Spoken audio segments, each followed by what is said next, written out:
Hello. जी। Hello. जी भाई जयराम जी साहब। की जयराम जी कैसे? संख्या 3 ही लोग दिख राजेश रहे भैया, हैं। राजेश भैया, लोग जुड़ना चाह रहे थे लेकिन लेट हो गए थे ना इधर। जी जी जी जी जी है ना, वो अरविंद जी भाई सबका ही फोन आया, वो भी जुड़ रहे हैं। जी जी फटाफट जी। जुड़वाने का है। राजेंद्र भैया को फोन लगा के बोलता कि ना यार, बोल देंगे तो भाई श्योपुर साहब वाले। बोल दिया भाई साहब, सभी को लगा रहा बोल है दिया। फोन। लेट हो गए, एक तो 4 बजे से सब लोग फोन लगा रहे ठीक है ना, हाँ, हो गई सबको चालू। बोल दो कि ना, बस टेक्निकल कारण से अब राजेंद्र सबको चालू हो गई, हो गई। हैं। जी जी। बोल दिया भाई साहब सभी को वैसे तो। जल्दी से करवा लो, है ना। जी भाई साहब। जी जी। अब वो क्या है, जिलाध्यक्ष जी खुद ही नहीं जुड़ पा रहे हैं। अब वो बताया ना मैंने कि इधर की बैठक खत्म हुई, इसके बाद इधर की आई है, जी जी भाई इसलिए हो साहब। गए। जी ठीक है, जी भाई कर साहब। लो। जी भाई साहब।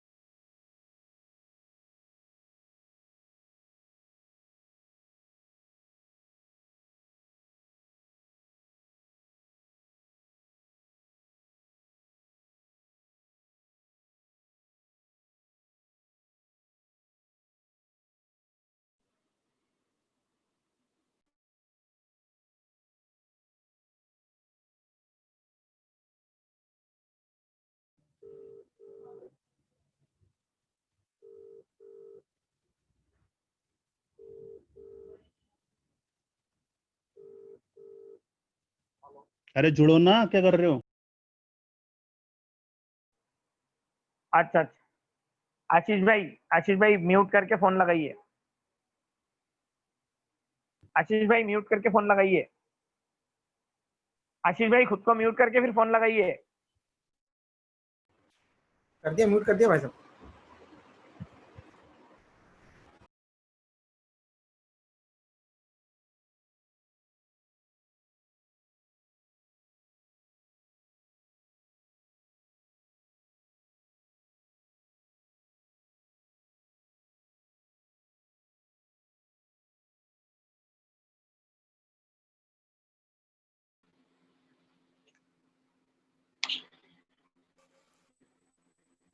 आवाज आ रही है? आ रही है सर। चालू करना है। जी, अरविंद जी भाई साहब 5 मिनट, कुंदन बोल रहा हूँ। 5 मिनट बस, ठीक। है ना। ठीक है। भगत जी भाई साहब आ रहे हैं, वो दूसरी बैठक में है। बस वो आ कौन? जाते हैं, वैसे ही शुरू कर देंगे। भगत सिंह कौन जी आ भाई रहा साहब, है? भगत सिंह कुशवाहा जी। अच्छा अच्छा। बस वो 2 मिनट में आ रहा है दूसरी बैठक से, फिर हम शुरू कर देंगे। कुंदन भैया, जी भाई साहब। मेरा मतलब था बैठक तो चालू कर दो, लोग जुड़ते रहेंगे क्योंकि भाई साहब का विषय पूरा फिर हो नहीं हाँ पाएगा। हाँ, सही बात है। समय हो जाएगा, तो उधर का उधर भी लेट हो गए इस ना। वाली बैठक को पहले शुरू कर दूं क्या? हाँ, इसको चालू करो। इसको शुरू कर देता हूँ। जी जी। हाँ, ताकि भाई साहब अ, का यूट्यूब पे चालू हो जाएगा ना पूरा उसको। अच्छा अच्छा, ठीक है जी। राजेश चैनल पे भाई, भी चलेगा। इसको मैनेज कर लीजिए, है ना। ठीक भैया। जी जी। ठीक है। भारतीय जनता पार्टी पिछड़ा वर्ग ओबीसी मोर्चा और ओबीसी समाज प्रमुखों की जिला श्योपुर की इस बैठक में आप सभी का हार्दिक स्वागत, वंदन, अभिनंदन है। हमारे बीच में जिले से जिले से समाज प्रमुख जुड़े हुए हैं, उन सभी का हार्दिक स्वागत, वंदन, अभिनंदन है। साथ ही हमारे बीच में ओबीसी मोर्चा, भारतीय जनता पार्टी ओबीसी मोर्चा के प्रदेश अध्यक्ष माननीय श्री भगत सिंह जी कुशवाहा जुड़े हुए हैं, उनका हार्दिक स्वागत, वंदन, अभिनंदन है।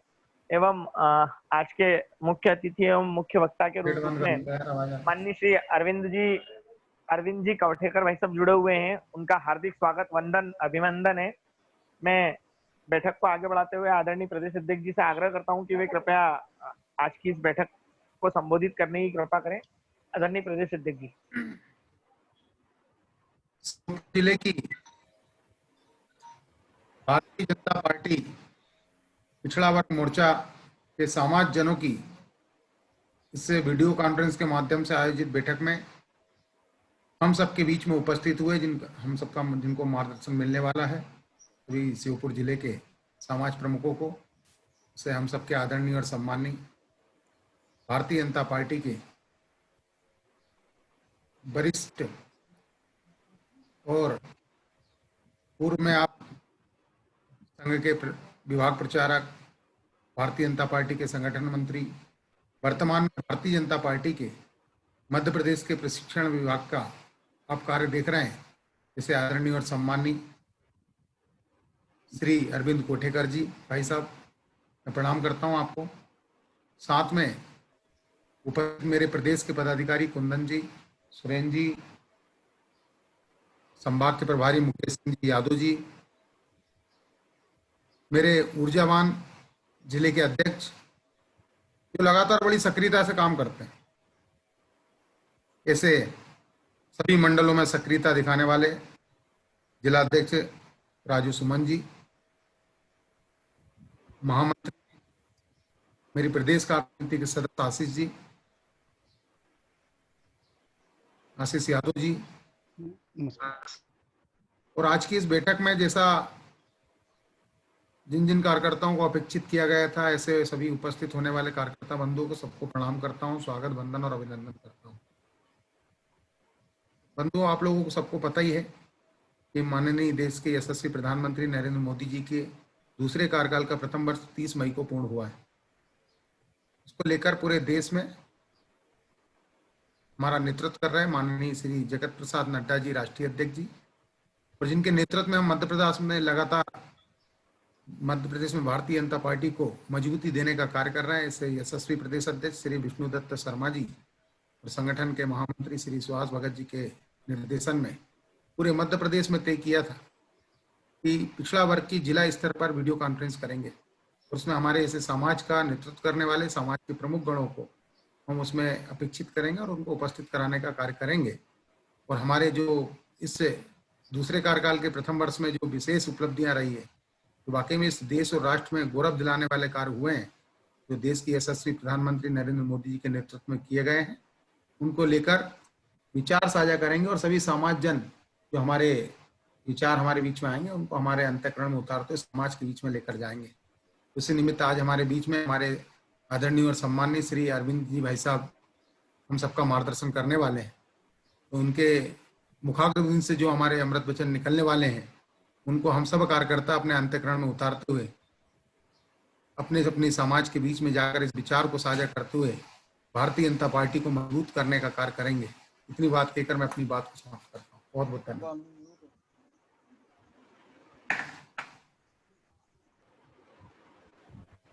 क्या शुरू करना है क्या? जी भाई साहब, आपका शुरुआत करें।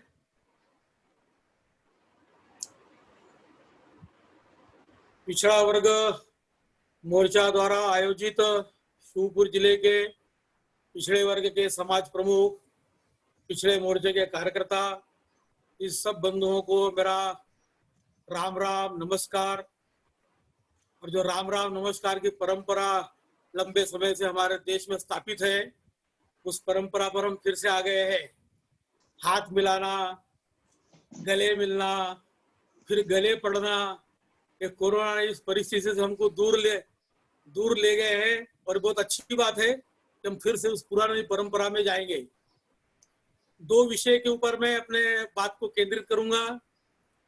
पहला तो है कि मोदी जी के पहले 5 साल का कार्यकाल बहुत शानदार रहा, बहुत अच्छा रहा। उन सारे बातों को लेकर हम समाज में फिर से गए और इसलिए हमको दोबारा फिर से पूर्ण बहुमत के साथ, अच्छे बहुमत के साथ केंद्र में सत्ता में आने का अवसर मिला।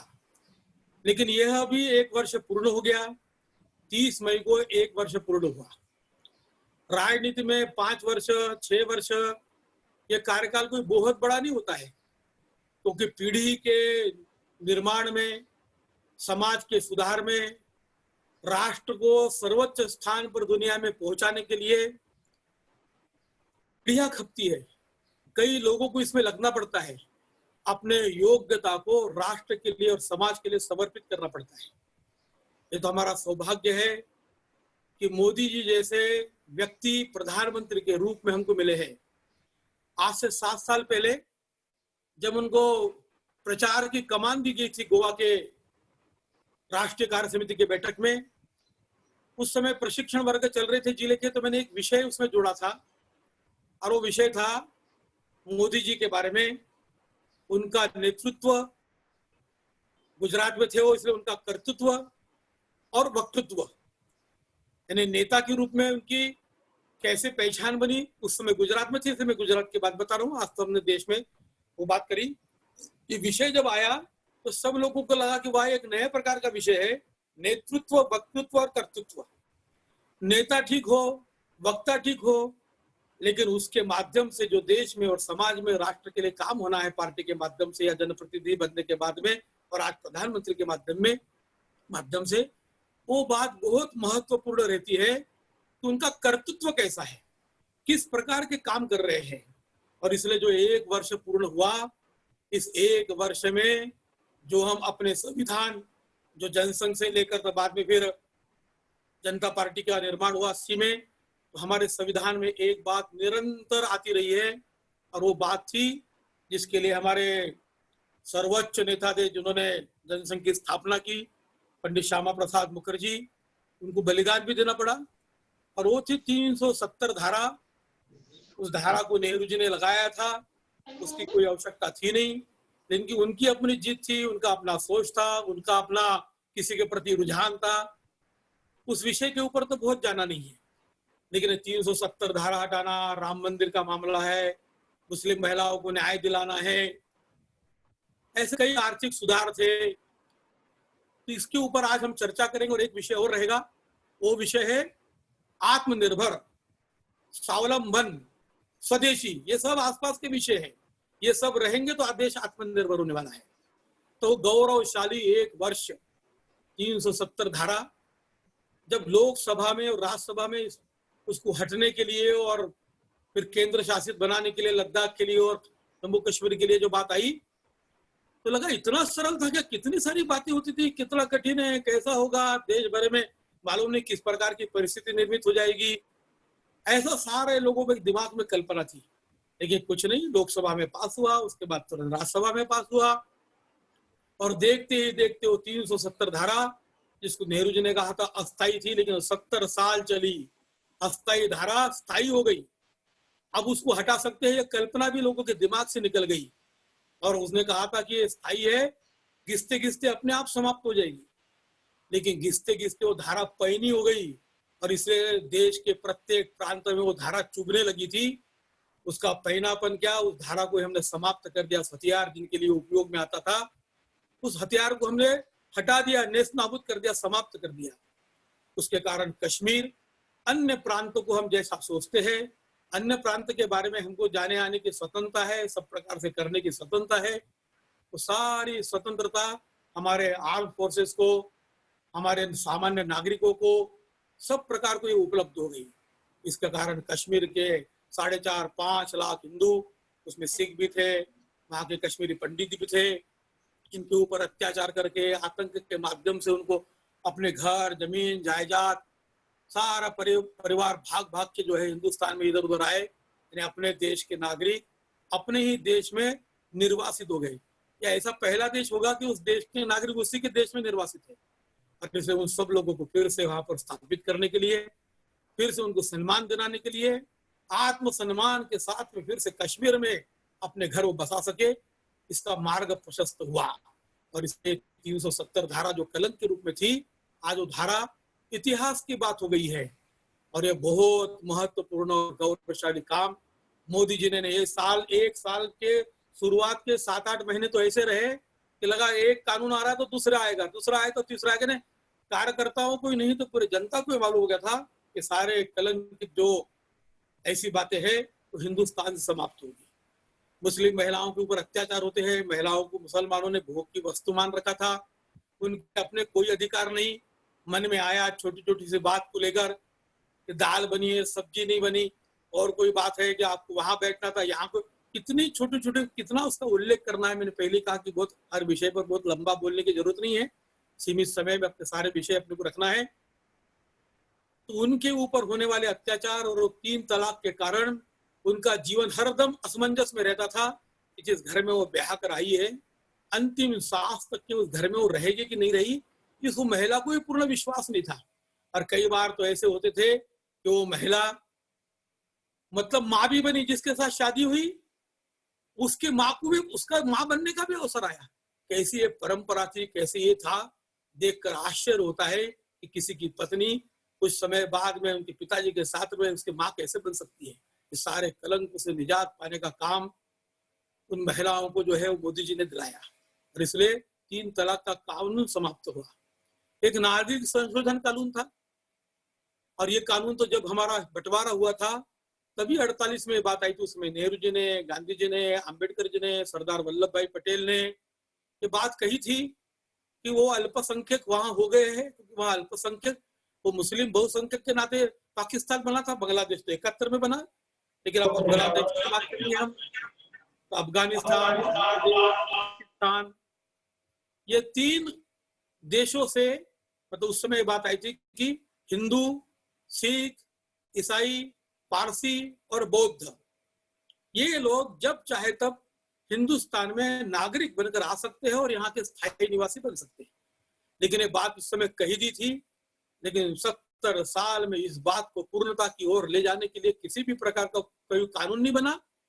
और जो इस बीच में अटल जी का समय सरकार का रहा, उस समय इस विषय को फिर से निकाला था, फिर से चर्चा में आया था और लग रहा था कि ये कानून अब बनेगा। उस समय भी किसी कारण से, क्योंकि और लोगों का भी सहयोग, हमारे 27-28 पार्टियां मिलकर अटल जी की सरकार चला रहे थे, तो उसको हम मूर्त रूप नहीं दे पाए। इस बार एक कानून आया और जिन लोगों ने बात उस समय कही थी वो इसके विरोध में खड़े हो गए कि इसकी आवश्यकता क्या है, भारत का स्वरूप बदल जाएगा, ये धर्मनिरपेक्ष राज्य है, धर्मनिरपेक्ष राष्ट्र है, इस प्रकार से करने से जो है संदेश ठीक नहीं जाएगा। लेकिन हमारे गृह मंत्री अमित शाह जी ने जो लोकसभा में और राज्यसभा में जो शानदार भाषण दिया और बताया कि जो कामों का संकल्प आप लोगों ने किया था, जिन जिन संकल्पों को आप लोग भूल गए थे, उस संकल्प को पूरा करने का काम हम कर रहे हैं। आपको तो ताली बजाना चाहिए, बेंच बजाना चाहिए और हमारा सम्मान करना चाहिए कि आपके छूटे हुए काम को हम कर रहे हैं। ऐसे एक महत्वपूर्ण काम राम जन्मभूमि का था। वो तो 70 साल से नहीं था, वो तो बाबर में उसको जब उसको गिराया था 16वीं शताब्दी में, उस समय से लगातार संघर्ष चल रहे थे। कितने ही बार संघर्ष हुए, कितने ही लोग मरे। जो हमारा आस्था का, अस्मिता का, भारतीय संस्कृति का, मानबंधु का केंद्र था, राम जन्मभूमि का जो भव्य मंदिर उस समय जो रहा होगा, उसको ध्वंस करके, उसको विध्वंस करके वहां पर एक अस्थायी दूसरा एक धर्म स्थल उसके ऊपर निर्माण करने का प्रयत्न किया गया था। वास्तव में विवादित स्थान था। उस विवादित स्थान के लिए भी हम लोगों ने बलिदान दिया है, उस पर संघर्ष हुआ है स्वतंत्र भारत के बाद भी। तो उसमें राम जन्मभूमि पर भव्य मंदिर बने, दिव्य मंदिर बने, अच्छा स्मारक बने, तो पूरे दुनिया के लिए आस्था का केंद्र बने। तो ये बात थी, इसलिए कोर्ट में केस होने के कारण मोदी जी ने या केंद्र सरकार ने सुप्रीम कोर्ट में अर्जी लगाकर रोज की सुनवाई उसके ऊपर हो और प्रतिदिन के सुनवाई करके जो बेंच बनी थी निर्विरोध, किसी ने विरोध नहीं किया, सबने मिलकर ये निर्णय दिया कि वह स्थान भगवान श्री राम का था, उसको ध्वंस करके उसके ऊपर किसी प्रकार का कोई चीज बनाने का था। और इसलिए आज जो काम हुआ है वहां उस जमीन का भूमि पूजन भी हो गया है और धीरे धीरे काम वहां हो रहा है। भले कोरोना का समय चल रहा है, लेकिन उसके बावजूद भी मजदूर दूर रखकर सोशल डिस्टेंसिंग करके वहां के जमीन को समतल करने का, वहां जो रामलला मंदिर में, जो अस्थायी मंदिर में रामलला विराजमान थे, उनको दूसरे स्थान पर स्थानांतरित करके वहां निरंतर पूजा पाठ चल रहा है और वहां पर काम प्रारंभ हुआ। ये राम जन्मभूमि का काम भी वहां पर प्रारंभ हुआ, मंदिर निर्माण का। और हमारे लिए गौरव का विषय है कि हम लोग कह सकते हैं कि जिस बात को बोल बोल कर हम यहाँ तक आए, जाके प्रियन राम बेदेही, वैदेही मतलब सीता, जाके प्रियन राम बेदेही तजिए ताही कोटि बैरी सम यद्यपि परमस नहीं। और वास्तव में जो राम के प्रिय नहीं थे, सीता जी को प्रिय नहीं मानते थे, अपना नहीं मानते थे, श्रद्धा का केंद्र नहीं मानते थे, ऐसे लोगों को हटा के हमारी बहुमत की सरकार बनाई हम राम जी को। और इसलिए कहा तजिए ताही कोटि बैरी सम यद्यपि परमस नहीं, तो उनको तो हटा दिया। हम आए तो इसका तो निर्माण होना ही था। और फिर इस बीच में ऐसे भी कुछ काम हुए। एक काम तो ये हुआ कि सारे देश में एक राशन कार्ड, एक नागरिक एक राशन कार्ड, कोई दूसरा राशन कार्ड की जरूरत नहीं है। यानी भोपाल का राशन कार्ड को लेकर कोई चेन्नई भी गया और 1 महीना 1 साल 2 साल रहना चाहता है तो राशन कार्ड को लेकर वहां पर भी किसी दुकान में जाकर राशन प्राप्त कर सकता है। ये कितनी बड़ी योजना। नहीं तो पता चला कि अपने दुकान पर नहीं गए तो अपने ही शहर में या अपने ही मोहल्ले में दूसरे दुकान पर हम उसको प्राप्त नहीं कर सकते थे। ये बात हुई। फिर chief of defence Manik Shah, जब 71 में युद्ध हुआ था तो मानिक शाह, जनरल मानिक शाह कि उस समय तीनों सेनाओं का संचालन उनके हाथ में था, उन्होंने किया था। इसकी बहुत लंबे समय से चर्चा चल रही थी। बार बार ये विषय लोकसभा में, राज्यसभा में चर्चा के लिए आता था, क्योंकि अगर युद्ध हो गया, कोई भी देश युद्ध चाहता नहीं है, लेकिन आने के बाद कोई भी परास्त होना नहीं चाहता है। विजय दुष्यु प्रवृत्ति के साथ में विजय हासिल करेंगे, इस भाव से युद्ध में कूदते हैं। और इसलिए तो चीफ ऑफ डिफेंस बनाया गया रावत जी को। अरे पहले चीफ ऑफ डिफेंस है, और इसके कारण से तीनों सेनाओं के संचालन में बहुत अच्छे तरह से तालमेल बनेगा, ताकि ये होगा कि कहां कहां क्या क्या आवश्यकता है, उस आवश्यकता के अनुसार सेनाओं पे, तीनों सेनाओं का उपयोग किया जा सकेगा। तो एक बहुत बड़ा काम हुआ। इसी बीच में ये कोरोना आ गया, जिसकी कोई किसी को कल्पना नहीं थी। बताते तो ऐसे है कि हर 100 साल बाद इस प्रकार से कोई ना कोई संकट आता है। आज से 100 साल पहले 1918 से 20 के बीच में भी ऐसी एक महामारी आई थी, जिसमें भी 2-2.5 करोड़ लोगों की जानें गई थी। एक बड़ा हिस्सा जो अपने जान गंवा बैठा था उस समय। तो कल्पना तो नहीं थी, चर्चा जरूर थी कि ऐसा कुछ हो सकता है, क्योंकि 100 साल की बात थी तो। लेकिन इतना अचानक ये सब आया।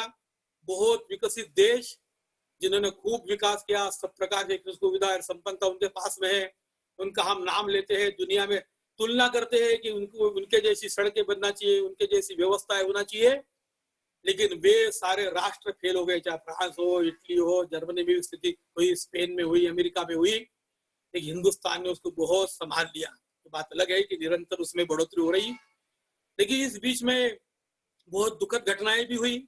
उन सब बातों का वर्णन करने की जरूरत तो नहीं है, क्योंकि मजदूरों को लगा जब कारखाने बंद हो रहे, काम बंद हो रहे हैं, हम कैसे किराए से रह पाएंगे। हर एक व्यक्ति अपने घर की ओर चला। पंछी उड़े आकाश, दाना धरती के पास, और धरती मतलब घर के पास, कि भाई कहीं भी बाहर जाए व्यक्ति को अपने घर की याद आती है, अपने घर का स्मरण आता है। और सब लोगों को लगा कि ऐसे कठिन परिस्थिति में हमको घर जाना चाहिए। और सारे लोग चले, तो गाड़ियां बंद हो गई थी, बसें बंद हो गई थी, निजी वाहन बंद हो गए थे, तो लोग पैदल ये वो। लेकिन इस बीच में भी हमारा जो मूल संगठन है संघ, हमारे विचारधारा के लोग, भाजपा के लोग, उन्होंने उस बीच में भी बहुत सेवा की। सारे राजनीतिक दल के लोग भी आलोचना छोड़ के सेवा कर सकते थे, क्योंकि सारे स्थानों पर सब राजनीतिक दलों के भी लोग हैं। लेकिन राजनीतिक सारे दल नहीं, भारतीय जनता पार्टी ने, बाकी सामाजिक संस्था, धार्मिक संस्था और अन्य अन्य प्रकार की जो शैक्षणिक संस्था थी, उन सब लोगों ने भोजन की व्यवस्था, पैकेट की। और पिछड़ा, मुझे तो गर्व हो रहा है कि पिछड़ा वर्ग मोर्चे ने भी पूरे प्रदेश में, प्रत्येक जिले में और कई स्थानों पर, मंडलों में भी, आने जाने रास्तों पर, जिनके पैर में चप्पल जूते नहीं थे, जिनको खाने की व्यवस्था नहीं थी, जो बेचारे बीमार थे, जिनको औषधि की आवश्यकता थी, ऐसे सारी सेवा में लोग लग गए। और जहां तहां सड़कों के ऊपर कार्यकर्ता मुंह में मास्क बांध के, सोशल डिस्टेंसिंग बनाकर उन सब लोगों की सेवा में लगे। तो मोर्चे ने इसमें भी अग्रणी भूमिका निभाई, अग्रणी काम किया, सब लोगों ने मिलकर उसको भी। लेकिन इस बीच में केंद्र सरकार कोई चुपचाप नहीं रही। उस समय भी सोचा कि लोग कह आर्थिक स्थिति खराब हो रही, आर्थिक स्थिति खराब हो रही। ऐसे जो पुराने संगठन है राजनीतिक, इतना पुराना है कि ऐसा लगता है कि उनके ऊपर धूल चढ़ गई है। उनके भी कुछ बड़े बड़े नेता ये कहने लगे आर्थिक स्थिति खराब होगी। कौन सा नई बात बता रहे थे। हमारा गांव का छोटा सा बच्चा भी समझ रहा था कि सब दुकानें और सारे कारखाने बंद हो गए तो आर्थिक स्थिति तो खराब। आर्थिक स्थिति से उभरे कैसे, समस्या क्या है ये नहीं, समस्या का निदान क्या है ये बहुत महत्वपूर्ण बात होती है। तो निदान की बात तो नहीं की, लेकिन मोदी जी हर बात में से निदान भी निकालते। अगर समस्या आती है तो समस्या का वर्णन नहीं करते, समस्या का निदान क्या हो सकता है इसके ऊपर बोलते हैं। और इसलिए उन्होंने निदान निकाला। और 20 लाख करोड़ हमारा जो बजट है, उस बजट का 1/5 20 लाख करोड़ का बजट दिया और विभिन्न क्षेत्र में उसको उसका बंटवारा किया। मनरेगा के लिए 40,000 करोड़ का वो किया। फिर बाद में किसान सम्मान निधि बांटना थी, तो किसान सम्मान निधि 8 करोड़ 19 लाख लोगों को 2,000 रुपए सीधे सीधे उनके खाते में गए। उस समय पूछ रहे थे खाते का क्या होगा, खाते बनाए गए के लिए है। फिर पैसा अगर किसी के माध्यम से जाता तो शायद इतना जल्दी उन लोगों के पास में पहुंच नहीं पाता। फिर सब लोगों के लिए 80 करोड़ लोगों के लिए 5 किलो गेहूं, 5 किलो चावल, 1 किलो दाल, इस प्रकार से भी व्यवस्था उनके साथ में बनाई। और वो जो 2 लाख का बजट था, तो स्किल के लिए क्या होगा, लोग बाग अपना रोजगार खोलेंगे, उसके लिए क्या होगा। और इसलिए उस समय उन्होंने कहा था, एक बात कही थी ना, दूसरे या तीसरे इसमें कहा था, जान है तो जहान है। और उसके बाद कहा कि देश को आत्मनिर्भर बनना है। आत्मनिर्भर बनना है तो आत्मसम्मान, आत्मचिंतन, ये बात जब आना चाहिए, आत्म स्वाभिमान, और ये बात जब तक ये नहीं आती है तब तक व्यक्ति आत्मनिर्भर नहीं बन सकता। आत्मनिर्भर बनने के लिए आत्मसम्मान जरूरी है। और आत्मसम्मान नहीं रहा तो आदमी सोचते हैं ठीक है मेरे पास नहीं है, मैं नहीं काम कर रहा तो मैं पड़ोस वाले से मांग लूंगा और किसी से कर लूंगा, जहां जहां कुछ व्यवस्था हो रही वहां पहुंच जाऊंगा। तो मोदी जी ने कहा यह अवसर है देश के सामने, बहुत बड़ी चुनौती भी है लेकिन अवसर है। दुनिया में जहां जहां से हम जो जो चीजें उपलब्ध कर पाते थे, मतलब आयात ज्यादा था, निर्यात कम था, इनका यह अवसर है कि हम इतनी चीजें, और ये जो स्किल के लिए हमने बात की है, तो हम आत्मनिर्भर हो गए। और आत्मनिर्भर होने के लिए, आत्मनिर्भर मतलब स्वावलंबी, हर चीज हमारे देश में बनेगी। हर चीज बनाने के लिए हमारा देश का युवा आगे आएगा। 60% युवा है और किसी भी देश का भविष्य ये युवा होता है। जो भी क्रांति हुई दुनिया में वो युवा ने की। हमारे यहाँ क्रांति रक्त क्रांति को नहीं बोलते, हम कहते सुक्रांति। सुक्रांति है ना, अच्छी क्रांति। उस क्रांति में कुछ अच्छा परिणाम आए और वो अच्छा परिणाम आने का अवसर, सुक्रांति आने का अवसर, स्वावलंबन बनने का अवसर आया है। इसका मतलब स्वदेशी की ओर हमको आगे बढ़ना है। स्वदेशी की बातें पहले भी आई है, लेकिन बोल कर कराना और परिस्थिति निर्मित हो गई, उस परिस्थिति को चुनौती बनकर स्वावलंबी बनना, ये दोनों अलग बात होती है। तो आज हमारे सामने चुनौती है। अभी 5 जून को हिंदू साम्राज्य दिनोत्सव था। 1674 में शिवाजी का राज्याभिषेक हुआ था। 1680 में उनकी मृत्यु हुई। 1630 में वो पैदा हुए थे। जब राज्याभिषेक हुआ तो बहुत अड़चने आई। वो एक विषय तो नहीं है अभी आज के चर्चा का, वो जो उस समय था हिंदू साम्राज्य दिनोत्सव, तब मैं बोला था उस पर। तो हिंदू साम्राज्य दिनोत्सव के ऊपर वहां पे जो रायगढ़ किले के ऊपर महाराष्ट्र में हुआ, तो बहुत सारे लोग आए थे। उसमें एक अंग्रेज भी आया था। और अपने यहाँ तो परंपरा है, किसी के यहाँ भी कोई शुभ कार्य होता है तो शुभ कार्य में लोग बाग अपने यहाँ अपने यथाशक्ति भेंट भी करते हैं। वो अंग्रेज भी भेंट लेकर आया था और शिवाजी से कहा कि मैं आपसे वार्तालाप करना चाहता हूँ। दुभाषी के माध्यम से शिवाजी से वार्तालाप किया। तो शिवाजी से उन्होंने कहा, शिवाजी ने उस समय अपने नाम से सिक्के चलाए थे। वो सिक्के षटकोण थे, 6 कोनों के, और उस षटकोण के ऊपर शिवाजी का चित्र था और उसमें कुछ भाषा में लिखा हुआ था। वो सिक्का हाथ में लेकर उन्होंने कहा कि सिक्का कैसा खरबूरा है, ठीक से फोटो नहीं है, चिकना भी नहीं है। अगर आपने मुझे इसका काम दिया तो इंग्लैंड के टकसाल में बहुत शानदार चिकना और सुंदर चित्र बनाकर इसके ऊपर एक सिक्का आपके चलाऊंगा। तो मुझे ध्यान है वो जो पुस्तक में लिखा है, शिवाजी ने बड़ा सुंदर उत्तर दिया। शिवाजी ने कहा कि मुझे मेरे राज्य में मेरी पहचान बनाना है। तुम्हारे यहाँ से चीजों को लाकर तुम्हारे यहाँ के टकसाल में मैं अपने यहाँ के सिक्कों को बनाकर अपनी पहचान खोना नहीं चाहता हूँ। मेरे पहचान का सिक्का मेरे देश में चलना चाहिए, मेरे राज्य में चलना चाहिए। कितनी बड़ी बात है। उस समय भी आपसे लगभग 350 साल पहले भी छत्रपति शिवाजी महाराज ने ये बात कही थी कि अपने देश की पहचान बनाना है तो अपने देश की वस्तुएं हिंदुस्तान में बनना बहुत जरूरी है। और इसलिए ग्रामीण क्षेत्र में जो मजदूर गए हैं, हो सकता है कि उतने के उतने फिर से अपने अपने क्षेत्र से निकलकर जहां जहां मजदूरी करते वहां नहीं पहुंचेंगे। हो सकता है इसका 30-40% भाग पहुंचे, लेकिन वो जहां पर है, जिस गांव में है, जिस शहर में है, वहां पर उनके लिए काम कैसा मिल सकता है, कैसे उनका उपयोग हो सकता है। इसलिए ग्रामीण क्षेत्र में जहाँ अच्छी आमराई है, आम के अचार है, आम का मुरब्बा है, आमचूर है, और क्या क्या चीजें बन सकती है, उसके गुठली से तेल निकलता है, वो भी दवाई के काम आता है, निबोली है, पापड़ बन सकते हैं, क्या क्या काम हो सकता है, वो सारे बातों की संभावनाओं को गांव में देखना चाहिए, सोचना चाहिए। अगर मान लो पिछड़े वर्ग के लोग कहीं वर्ग रखते हैं अपने जिले के लोगों का, तो सोचना चाहिए अगर 100 लोग आए तो 10-10 लोग एक एक काम का तय करें कि हम इस काम के ऊपर अपने गांव में इसका अभ्यास करेंगे कि ये काम खड़ा करेंगे।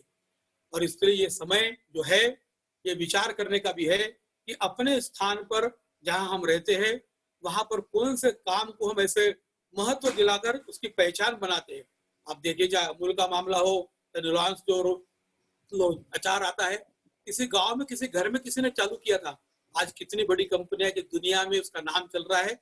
हो सकता है ऐसी कोई चीज हो जाए, इसके तरफ भी ध्यान देने की कोशिश करना चाहिए। उसके ऊपर भी विशेष रूप से ऐसी कोई टीम बनाना चाहिए ताकि वो सारे जो युवा इसके बारे में सोचे और हम कैसे लोगों को रोजगार गांव में दे सकते हैं। और जब ऐसा विचार करेंगे तो स्वाभाविक है कि केंद्र सरकार ने कहा है कि जो अपना काम करना चाहता है, जो अपना टीम बना के, अपनी सोसाइटी बना के, अपना समूह बना के किसी काम को लेकर आगे बढ़ना चाहता है, हम उसकी पूर्ण सहायता करेंगे। और वो पैसे हर एक क्षेत्र के लिए लघु उद्योग है, ग्राम उद्योग है, अन्य अन्य प्रकार से गृह उद्योग है, इसमें अलग अलग प्रकार के स्तर निश्चित किए हैं कि किसको किस प्रकार से मिलेगा। तो ऐसे कोई काम भी हम अपने यहाँ पर प्रारंभ करें, ऐसी प्रेरणा दे, तब कहेंगे हम कि देश आत्मनिर्भरता की ओर बढ़ रहा है। और आत्मनिर्भरता हमको विश्व गुरु बनाएंगे। हम पहले, आज से 2000 साल पहले हम आत्मनिर्भर थे और दुनिया हमारे ऊपर निर्भर थी। देखिए मैं क्या बोल रहा हूं, उसको सुनिए।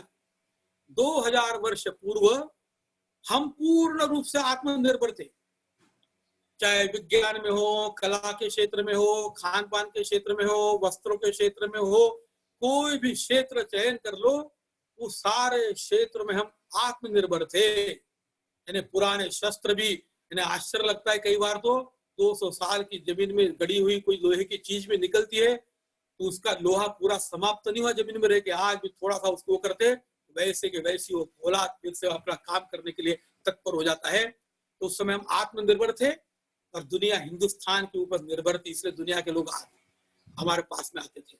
फिर बाद में कालांतर में आक्रमण है, शकों की है, हुनों की हुए, कुशानों के हुए, उसके बाद में मुगल आए, पठान आए, तुर्क आए, अफगान आए, फिर डच आए, फ्रेंच आए, पुर्तगाल आए, अंग्रेज आए। इस बीच में भी लेकिन शायद कुछ समय के लिए हमने अपने अस्मिता को भूलने का प्रयत्न किया होगा कुछ लोगों के माध्यम से, लेकिन सब सही कहा है किसी ने कि क्या बात है हस्ती मिटती नहीं, मुझे उसका नाम मालूम है लेकिन मैं बोलूंगा नहीं। क्या बात है कि हस्ती मिटती नहीं हमारी, सदियों रहा है दुश्मन दौरे जहां हमारा। वास्तव में इतने आक्रमण के बाद भी हमने अपने पहचान को जीवित रखा कि हिंदुस्तानी कर सकता है। और इसलिए 2000 साल के बातों को तो भुलाकर आगे बढ़ना है, फिर से विश्व गुरु बनना है, ताकि दुनिया और विश्व गुरु बनने का संकल्प जो हमारे पूर्वजों ने हमको दिलाया था और विवेकानंद जी ने और महर्षि अरविंद ने जो कल्पना की थी, मोदी जी उसको आगे बढ़ा रहे हैं। इसलिए आत्म सम्मान प्रत्येक हिंदुस्तानी का दुनिया में बढ़ा है, चाहे अरब कंट्री हो या फिर यूरोप की कंट्री हो। मोदी जी जहां जहां भी गए, जिस जिस स्थान पर गए, वहां गए हुए हिंदुस्तानियों को ये लगा पहली बार कि हमारे देश के प्रधानमंत्री जब आए तो वहां का जो राष्ट्र अध्यक्ष था वो उनके पीछे उनका सहयोगी बन के चल रहा है, ऐसा लग रहा था। और मान लो मोदी जी उस देश के राष्ट्र अध्यक्ष है, मोदी जी दुनिया के अध्यक्ष है, दुनिया के सर्वश्रेष्ठ नेता है, ऐसी उनकी पहचान बन गई है। ये हमारे लिए गर्व का विषय है। लेकिन वो गर्व का विषय केवल गर्व का विषय है, गर्व का विषय ये बोलते हुए नहीं, तो उस गर्व में हम भी शामिल हो, मतलब हमारी भी सक्रियता, हमारा भी संकल्प ये उसमें दिखना चाहिए।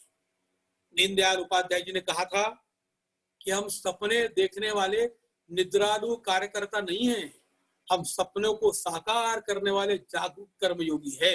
वो जो सपना है ना विश्व गुरु बनने का, वो विश्व गुरु बनने का सपना हम सब लोगों के माध्यम से पूर्ण होने वाला है। इसलिए प्रत्येक की सक्रियता और प्रत्येक का अपना सहयोग, हर यहाँ जहां पे कोई कम पड़ जाएगा, जहां पर कोई अपना मन छोटा करेगा, तो उसका हाथ पकड़कर उसको हम खड़ा करेंगे, उसको कहेंगे हम ठीक है कुछ समय का फेस है, ये भी निकल जाएगा, ये भी समय चले जाएगा, लेकिन हमको बहुत आगे बढ़ना है।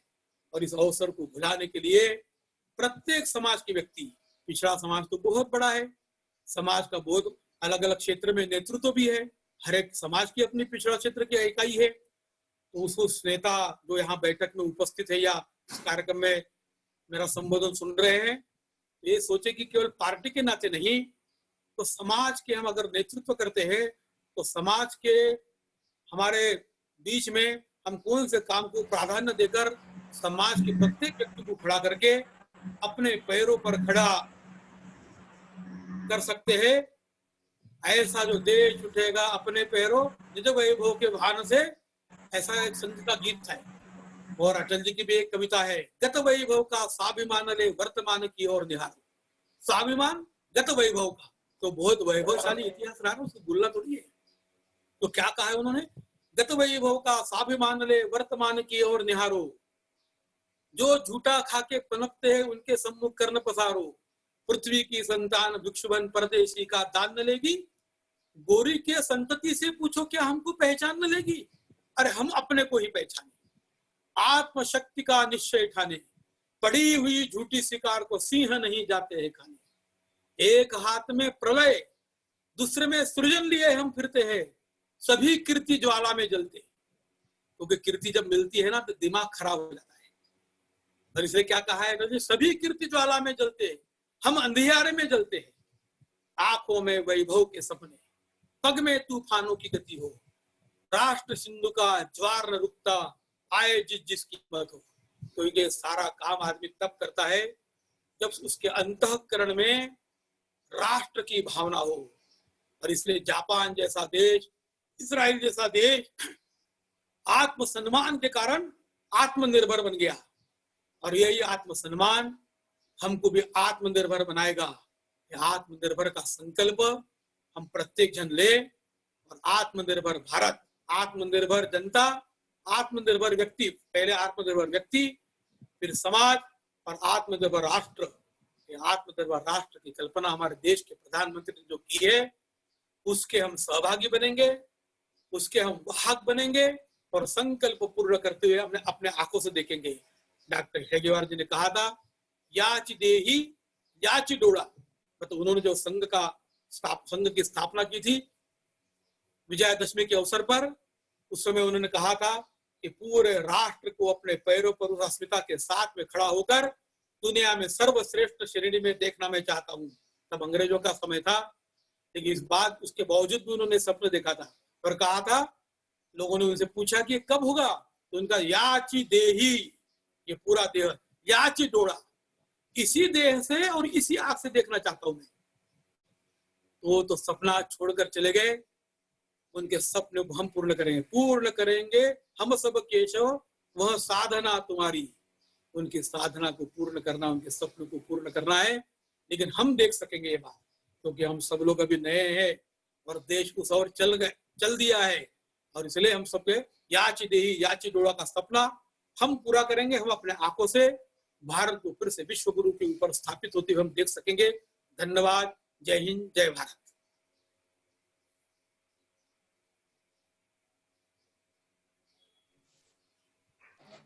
हो गया भाई? जी भाई साहब। जी भाई साहब बहुत बहुत धन्यवाद। बोले ही नहीं ना, तो मैं समझा सब कुछ सुनाई दिया क्या? अब पूछ रहा हूँ, रास्ते बीच में तो रोका नहीं मैंने। जी भाई साहब, सुनाई सबको दे रहा था। आपका मार्गदर्शन तो भाई साहब सब पूरे ध्यान से ही सुनते हैं, मनोयोग से। बहुत बहुत धन्यवाद भाई साहब आपको हमारे इस आज की बैठक में सम्मिलित होने के लिए। भाई साहब आपसे आग्रह है कि 5 बजे की बैठक में आपको सम्मिलित होना है भाई साहब। ठीक है, जरूर नहीं, ऐसा ही विषय निकल गया, रिपीट होना कम रहता है, देखते हैं, है ना? ठीक है, 5 बजे सम्मिलित होंगे। 5 बजे 10 बजे 10 मिनट में 5:15 बजे ना? हाँ जी, 5:15 बजे। मैं इस बैठक के लिए आदरणीय मुकेश सिंह यादव जी से आग्रह करता हूँ कि वो आज की इस बैठक के लिए आभार प्रकट कर दें। मुकेश सिंह यादव जी। मुकेश जी भाई साहब सुन पा रहे हैं? उनका वीडियो अटक गया शायद से।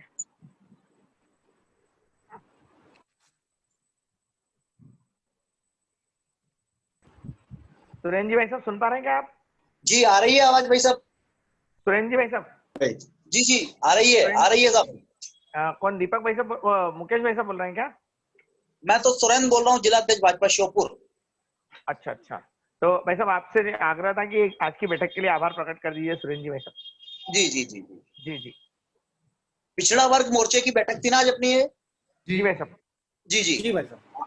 आज की इस बैठक में हम हमारा मार्गदर्शन करने के लिए और हमारे पूर्व संगठन मंत्री कुशल वक्ता जो हमेशा से ही हम सब कार्यकर्ताओं का मार्गदर्शन करते चले आ रहे हैं, ऐसे सब परम सम्माननीय अरविंद जी कोटेकर जी भाई साहब, पिछड़ा वर्ग मोर्चे के सभी सम्माननीय अध्यक्षगण, सभी पदाधिकारी, आदरणीय कुंदन सोनी जी और जो भी सम्मान्य भारतीय जनता पार्टी के नेता, मैं आज की बैठक में आप सब लोग सम्मिलित हुए, इसके लिए आपका बहुत बहुत आभार व्यक्त करता हूं और आपसे आशा करता हूं कि निश्चित आगे भी लगातार हम इसी प्रकार बैठकों का दौर जारी रखकर और हमारी पार्टी जो जिसका उद्देश्य, हम सबका उद्देश्य जो है कि हमारा भारत परम वैभव पर पहुंचे, हम सब लगातार सोशल डिस्टेंस का पालन करने के लिए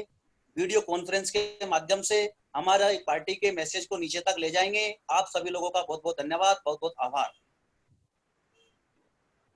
बहुत बहुत धन्यवाद भाई साहब, आप सभी को यहाँ पर आज की इस बैठक में अपना अमूल्य समय देने के लिए बहुत बहुत धन्यवाद, आभार। आप सभी स्वस्थ रहें, सुरक्षित रहें, इन्हीं कामनाओं के साथ आज की इस बैठक को समाप्त करने की घोषणा की जाती है। जय श्री राम। राजेश जी भाई साहब। जी भाई साहब।